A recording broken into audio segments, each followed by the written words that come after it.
हमने देखा था कि अर्थ पे कोई भी प्रोसेस तभी स्टार्ट होता है जब सनलाइट फॉल करती है अर्थ पे। जब भी सनलाइट आती है अर्थ पे, सनलाइट जो होता है वो एक इलेक्ट्रोमैग्नेटिक रेडिएशन है जिसको एनर्जी पैकेट्स के फॉर्म में आप अंडरस्टैंड कर सकते हो। नाउ जो हमारा पहला नक्षत्र है, इसको अश्विनी नक्षत्र कहते हैं और इसको स्टार ऑफ ट्रांसपोर्ट कहते हैं। ये 0 डिग्री से लेके 13 डिग्री 20 मिनट्स ईरीज राशि में पाया जाता है। और इस नक्षत्र का जो बीज मंत्र है उसको कहते हैं ओम श्री अश्विनी नक्षत्र देवताय नमः। इस नक्षत्र की जो शक्ति होती है उसको शीघ्र व्यापानी शक्ति कहते हैं। मतलब शीघ्र व्यापानी शक्ति का मतलब होता है कि किसी भी चीज़ को बहुत जल्दी पकड़ लेना, किसी भी चीज़ में बहुत जल्दी आगे हो जाना, किसी भी चीज़ को बहुत जल्दी ही हील कर देना, इसको शीघ्र व्यापानी शक्ति कहते हैं।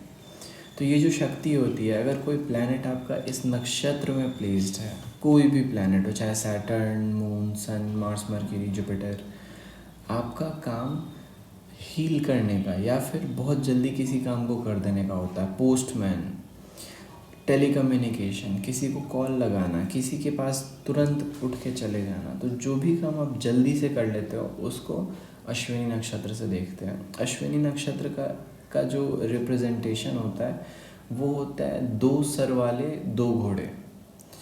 इसको 2 सर वाले 2 घोड़े इसलिए कहा जाता है बिकॉज अश्विनी नक्षत्र का ड्यूअलिस्टिक नेचर होता है। जैसे ही सनलाइट पड़ती है धरती पे, चीज़ें स्टार्ट हो जाती है और सनलाइट को धरती को रीच करने में ज़्यादा टाइम नहीं लगता। मैंने कहा था कि ये जो भी नक्षत्र हैं ये छोटे छोटे प्रोसेसेस को डिफ़ाइन करते हैं, डिटरमाइन करते हैं।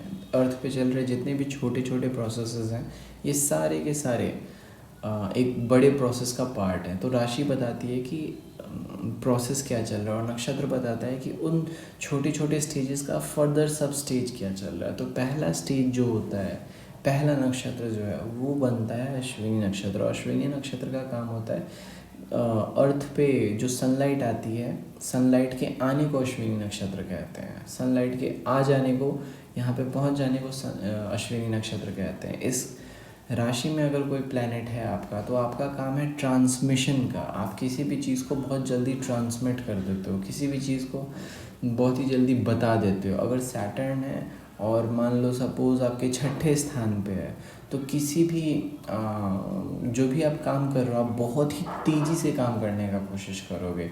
इसीलिए इस राशि में सैटर्न को डेबिलिटेटेड माना गया है क्योंकि सैटर्न स्लो चलता है और अश्विनी नक्षत्र सनलाइट की स्पीड का कारक है।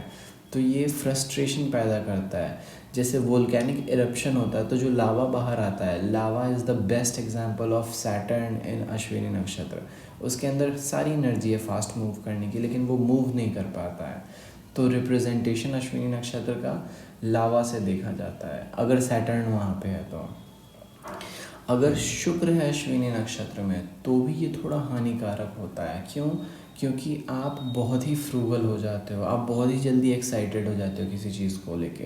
तो अगर आपका अश्विनी नक्षत्र में शुक्र है तो आप एक्साइटमेंट लेवल आपका आपके कंट्रोल में नहीं होता है। ये एक नेगेटिव एस्पेक्ट आप कह लो या आप जैसा लेना है इसको लो, बट आप बहुत ही जल्दी एक्साइटेड हो जाते हो, उतावले हो जाते हो किसी भी चीज़ को लेके। पेशेंस नहीं होना, इम्पेशेंट बना देता है किसी भी पर्सन को अश्विनी नक्षत्र। अश्विनी नक्षत्र में मैंने बताया था कि 2 सिर वाले घोड़े होते हैं। तो ये एक ऑब्वियस फैक्ट है कि इलेक्ट्रोमैग्नेटिक रेडिएशन जो हमारा सनलाइट है इसका ड्यूअलिस्टिक नेचर होता है, पार्टिकल नेचर होता है और वेव नेचर होता है। तो इस ड्यूअलिस्टिक नेचर को भी अश्विनी नक्षत्र शो करता है, दर्शाता है। तो अश्विनी नक्षत्र मैं फिर से कहूँगा, अर्थ पे चल रहे प्रोसेसेस को हमने 12 पार्ट्स में कैटेगराइज किया और इन 12 पार्ट्स को फर्दर सब क्लासीफाई किया 27 नक्षत्रों में, जो कि मून के अकॉर्डिंग हमने किया है। और ये सब के सब छोटे छोटे प्रोसेसेस है जो धरती पे चल रहे हैं ऑलरेडी ऑन गोइंग प्रोसेसेस को हम डिटरमाइन करते हैं इससे। मान लो आपका मार्स है अगर इस नक्षत्र में, अश्विनी नक्षत्र में अगर मार्स है तो अश्विनी नक्षत्र का जो मार्स होता है फिर वो एयरफोर्स के लिए देखा जाता है। एयरफोर्स के जितने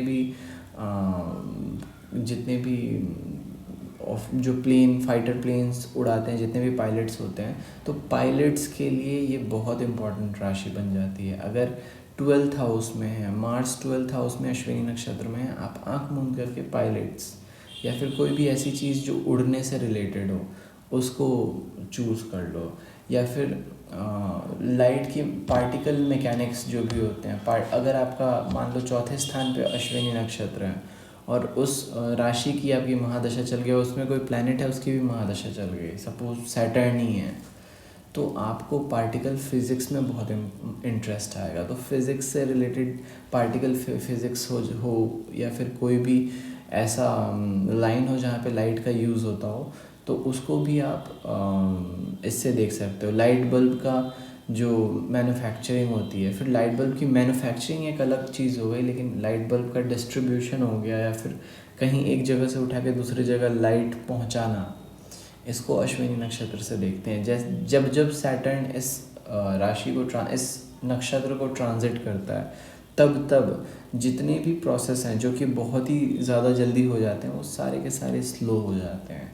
इस नक्षत्र से डॉक्टर्स को भी देखते हैं, क्योंकि अश्विनी कुमार जो भगवान है, हमारे भगवानों के डॉक्टर्स कहे जाते हैं।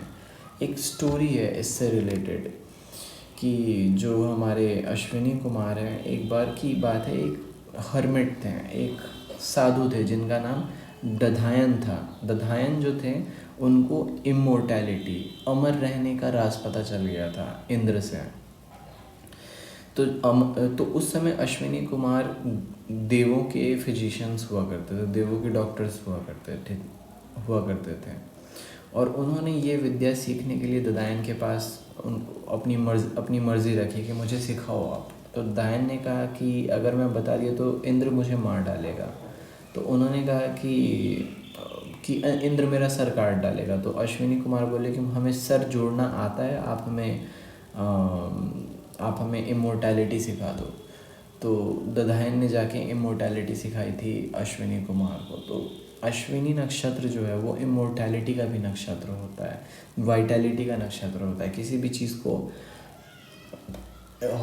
चीज़ को सजग कैसे करना है। और ये इसलिए ये स्टोरी बनाई गई है क्योंकि जब भी सनलाइट आता है धरती पे तभी लोग जागते हैं। जगाने का, वेकिंग अप का काम होता है। तो कि जब अश्विनी नक्षत्र में आपका कोई प्लैनेट पड़ जाता है तो आपका काम बन जाता है, आप जहाँ पे भी जाओ, उसका अगर महादशा चल गया तो आप लोगों को जगाते हो नींद से। हर आदमी कहीं ना कहीं अपने लाइफ में सो रहा है इग्नोरेंस की वजह से, तो इग्नोरेंस को दूर करता है ये नक्षत्र। तमसो माँ ज्योतिर्गमय, ये जो लाइन है संस्कृत की, ये इस नक्षत्र को डिनोट करती है कि जब भी अश्विनी नक्षत्र से रिलेटेड कोई भी प्लैनेट किसी भी जगह को ट्रांजिट करता है तो उसका अर्थ मात्र इतना होता है कि you are introducing newness, you are waking up the places, you are waking up the houses. So इसको ऐसे भी देख सकते हैं। तो nakshatra becomes very important in judging the aspects of a birth chart. तो बर्थ चार्ट में अश्विनी नक्षत्र जहाँ पे भी है, आप उस जगह से रिलेटेड बहुत ही ब्लिसफुल रहोगे, बहुत ही ज़्यादा एनलाइटेड रहोगे उस जगह को लेके। आप बहुत ही ज़्यादा कन्फर्मिस्ट बिहेवियर शो करोगे उस जगह से रिलेटेड। सबसे ज़्यादा आपको अगर कोई चीज़ स्टार्ट करनी है तो स्टार्टिंग, अगर सपोज़ आपका कोई भी प्लैनेट या फिर अश्विनी नक्षत्र 6th हाउस में पड़ गया तो इसका मतलब है आपको नई चीज़ें करते रहना बहुत पसंद है। कोई भी नया चीज़ जिसमें आपको इंटरेस्ट आ जाए। तो अश्विनी नक्षत्र वहाँ पे भी बहुत इम्पोर्टेंस दिखाता है, सिग्निफिकेंस बहुत होता है। लेकिन इसका बॉटम लाइन मात्र इतना है कि जो लाइट चल के हमारी धरती पे फॉल कर रही है, उसके फॉल होने की वजह से जो चीज़ें प्रोसेसेस इनिशिएट होता है, इसको अश्विनी नक्षत्र से देखा जाता है। अश्विनी नक्षत्र की शक्ति मैंने आपको बता दी। इसकी शक्ति होती है शीघ्र व्यापानी शक्ति, जिसका मतलब होता है बहुत ही जल्दी किसी जगह पे पहुंच जाना। तो with this stay tuned, subscribe.